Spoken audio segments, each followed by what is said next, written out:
Hello friends, बहुत बहुत स्वागत है आप सभी का सुरमा ट्रोल के एक और नए वीडियो में। इस वीडियो में हम लोग पढ़ेंगे हिस्ट्री ऑनर्स पेपर 6 के लिए बहुत ही इंपॉर्टेंट क्वेश्चन। भारतीय राष्ट्रीय आंदोलन में गांधी जी की क्या भूमिका थी, परीक्षण कीजिए। ठीक है, इसके पिछले वीडियो में बाल गंगाधर तिलक के बारे में पढ़ा चुका हूँ कि उनकी क्या भूमिका थी। इस वीडियो में गांधी जी को देख लेंगे। आपका इन दोनों में से क्वेश्चन तो आएगा ही कन्फर्म है। ठीक है, तो सबसे पहले आपको परिचय लिखना होता है। इससे पहले मैं थोड़ा सा अपडेट दूँ, PDF के लिए आपको टेलीग्राम ज्वाइन करना है। और मैं इस क्वेश्चन को ज़्यादा नहीं, बस थोड़ा बहुत समझा दूंगा, आप लोग पढ़िएगा ताकि आप लोगों का समय बच सके, वीडियो लंबी ना हो सके। ठीक है, PDF पढ़ लीजिएगा और आप लोग थोड़ा मैं जो बोलता हूँ उसे समझ लीजिएगा और हो जाएगा। ठीक है आपका।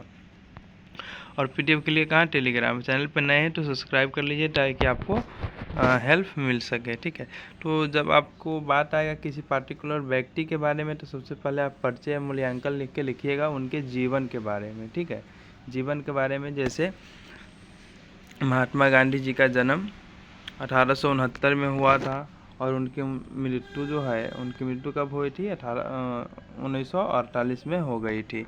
ठीक है, महात्मा गांधी जी की जो शुरुआती शिक्षा थी वो गुजरात के राजकोट के अल्फ्रेड नामक स्कूल में ही हुई थी। ठीक है, और उच्च शिक्षा के लिए वो कहाँ गए थे, इंग्लैंड गए थे, जहाँ पर वकालत की पढ़ाई उन्होंने करी थी, लॉ की पढ़ाई करी थी। ठीक है, जब इंग्लैंड जाने से पहले उनकी शादी कर दी गई थी। ठीक है, 13 वर्ष की अवस्था में, आपको पता ही होगा। तो 1883 में शायद इंग्लैंड गए थे। उसके बाद जब वो वकालत की शिक्षा लेकर के इंग्लैंड से लौटे, ठीक है, इंग्लैंड से लौटे तो उसके बाद उन्होंने बम्बई हाई कोर्ट में उन्होंने वकालत करना शुरू कर दिया। उसके बाद वहाँ पर एक अब्दुल्ला नामक व्यापारी के केस में उन्हें कहाँ जाना पड़ा था, दक्षिण अफ्रीका जाना पड़ा था। ठीक है, और दक्षिण अफ्रीका जब वो वहाँ गए तो आपको पता ही है उन्होंने वहाँ पे भी कई सारे आंदोलन करे, है ना। वहाँ पे भी कांग्रेस की स्थापना करी और रंग भेद के जो नीति थी वहाँ, है ना, रंग भेद के जो किया जाता था काले लोगों के साथ, उनके खिलाफ उन्होंने विद्रोह किया, है ना। वहाँ पे भी आंदोलन चलाया और वो सफल भी रहा। उसके बाद वहाँ से 1915 में भारत लौटे। देखिए, अगर आप कंपटीशन के बच्चे हो तो आपको पता होगा कि गांधी जी 1993 से 15 के बीच में कई बार भारत लौटे हैं, है ना, किंतु मुख्य रूप से हमेशा के लिए 1915 में लौट गए थे। ठीक है, और एक और बात, उनके जो राजनीतिक गुरु थे, गांधी जी के राजनीतिक गुरु गोपाल कृष्ण गोखले थे, है ना। थोड़ा मैं लिख देता हूँ, याद रखना है इसको, गोपाल कृष्ण गोखले। तो ये जब अफ्रीका में थे तो वहीं पे इनको एक गुरु मिले थे। ठीक है, गोपाल कृष्ण गोखले। तो इन्होंने राजनीतिक शिक्षा इन्हीं से ली है।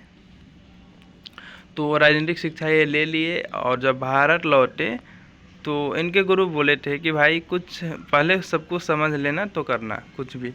तो इन्होंने क्या करा कि 1 वर्ष तक इन्होंने भारत का दौरा किया, मतलब पूरे भारत को घूमा, देखा 1915 से 16 के बीच में। ठीक है, और समझा, और वहाँ पे उन्होंने देखा कैसे ब्रिटिशर्स भारतीयों पर अत्याचार कर रहे हैं। ठीक है, तो इनके मन में सत्याग्रह का भावना उत्पन्न हुआ और मुख्य रूप से जब 1916 में लखनऊ अधिवेशन हो रहा था, लखनऊ कांग्रेस का अधिवेशन, लखनऊ अधिवेशन, तो लखनऊ अधिवेशन में इनको एक व्यक्ति मिलते हैं, राजकुमार शुक्ल। 1916 की ही बात है, दिसंबर। ठीक है, राजकुमार शुक्ल उनसे मिलते हैं। वो भी एक नील व्यापारी ही, नील की खेती करने वाले ही थे, जो कि कहाँ से गए थे, बिहार के चंपारण से गए थे। तो वहाँ पे उन्होंने गांधी जी को बताया कि देखिए हमारे चंपारण में किसानों पे बहुत अत्याचार हो रही है, नील की खेती ज़बरदस्ती करवाई जा रही है। ठीक है, देखिए बाबू, नील की खेती क्या होती है ना, उससे ज़मीन की उर्वरता शक्ति कम जाती है, इसलिए किसान खेती करना नहीं चाहते थे। साथ ही साथ यूरोप के कई देशों में जो अब जैसे कि अपने से बनाया जाने वाला, हाथ से मानव द्वारा बनाया जाने वाला निर्मित नील मतलब आ गया था। तो ऐसे में इसकी मांग भी कम गई थी नील की खेती की, और अंग्रेज़ ज़बरदस्ती करवा रहे थे, और किसानों को कर्ज ले लेके करना पड़ता था, और साथ में उससे ज़मीन की उर्वरता भी कमती थी, तो वो लोग खेती करना नहीं चाहते थे और ज़बरदस्ती करवा रहे थे। यही बात गांधी जी को उन्होंने बताया। तब गांधी जी वहाँ पे गए चंपारण राजेंद्र प्रसाद के साथ में, और वहाँ पे इसके खिलाफ आंदोलन करा, जिसे हम लोग चंपारण सत्याग्रह कहते हैं। अब यहाँ से जो मैं बोलूँगा ये मतलब चंपारण सत्याग्रह करने के बाद यहाँ से गांधी जी के राष्ट्रीय आंदोलन में शुरुआत होती है। बाबू 1917 की बात है, ठीक है। तो इतना आपको जो मैं बोला हूँ उसको सुन के 2 बार 3 बार सुन के इतना ही आपको लिखना है, ठीक है, परिचय में, ठीक है। और आपको फिर इनके आंदोलन की बात करें तो आपको यहाँ से जो मैं चंपारण सत्याग्रह लिखा हूँ, तो ये चंपारण सत्याग्रह के बारे में आप लोग लिख दीजिएगा, ठीक है।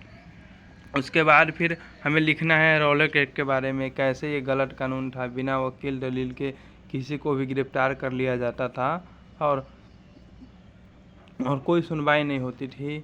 और इसी चक्कर में, है ना, मतलब इसी कानून के तहत आपको पता है कि 2 डॉक्टर सत्यपाल किचलू और सैफुद्दीन किचलू को गिरफ्तार कर लिया गया था रॉलेट एक्ट के तहत, ठीक है। जिसको छुड़ाने के लिए जालियांवाला बाग में एक सभा लगी थी भारतीयों का, जिस पे जनरल ओ डायर ने अंधाधुंध गोली चला दिया, है ना, जिसमें लगभग 20,000 से ज़्यादा लोग मारे गए, है ना, लेकिन सरकारी आंकड़ों के अनुसार 379 लोग ही मारे गए। तो इस घटना से भी गांधी जी काफ़ी आहत हुए और उन्होंने असहयोग आंदोलन की शुरुआत करी। तो मोड़ ज़्यादा है तो आवाज़ का फ्लो समझ लीजिएगा, ठीक है। और उन्होंने असहयोग आंदोलन करा। भारतीय राष्ट्रीय आंदोलन में एक बड़ा आंदोलन था असहयोग आंदोलन, जो पूरे भारत स्तर पे हुआ था। इससे पहले उन्होंने खिलाफत आंदोलन जो 1919 में शुरू हुई थी उसका भी नेतृत्व करा था, हम नीचे लिखे हुए हैं, ठीक है। और उससे पहले मिल मजदूर आंदोलन भी उन्होंने करा था, अहमदाबाद मिल मजदूर आंदोलन, ठीक है। तो इस तरह से उन्होंने उसके बाद सविनय अवज्ञा आंदोलन, है ना, सविनय अवज्ञा आंदोलन करा उन्होंने।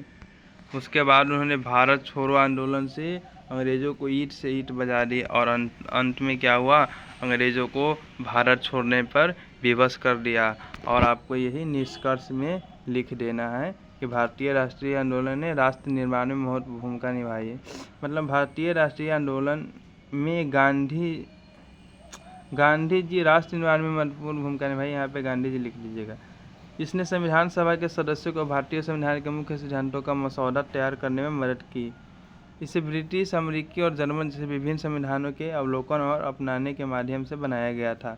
इसके अलावा उद्देश्य प्रस्ताव को अपनाने में भारतीय संविधान का मसौदा तैयार करने में मदद मिली, ठीक है।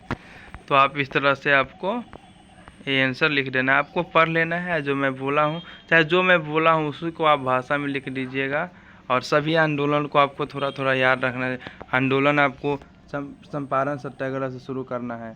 जैसे कि आपको परिचय में जो मैं उनके जीवनी के बारे में जो बोला हूँ, जो भारत से लौट गए थे, दक्षिण अफ्रीका से लौटे थे 1915 में, यहाँ तक आपको परिचय में लिख देना है। उसके बाद उनके द्वारा किए गए प्रमुख आंदोलन निम्नलिखित है, और पहला चंपारण सत्याग्रह, ठीक है। उसके बाद खिलाफत आंदोलन के बारे में हम लोग लिखेंगे, और फिर लिखेंगे असहयोग आंदोलन, फिर लिखेंगे सविनय अवज्ञा आंदोलन, फिर लिखेंगे भारत छोड़ो आंदोलन। ये सभी लिख करके निष्कर्ष लिख देंगे, ठीक है। और ये सभी लिखना है आपको, तो आपको पूरे 20 नंबर में 18-15 नंबर मिल जाएंगे अच्छे से लिखेंगे तो, ठीक है। चलिए, आई होप कि आपको वीडियो समझ में आई होगी। मिलते हैं नेक्स्ट वीडियो में। Thanks for watching this video.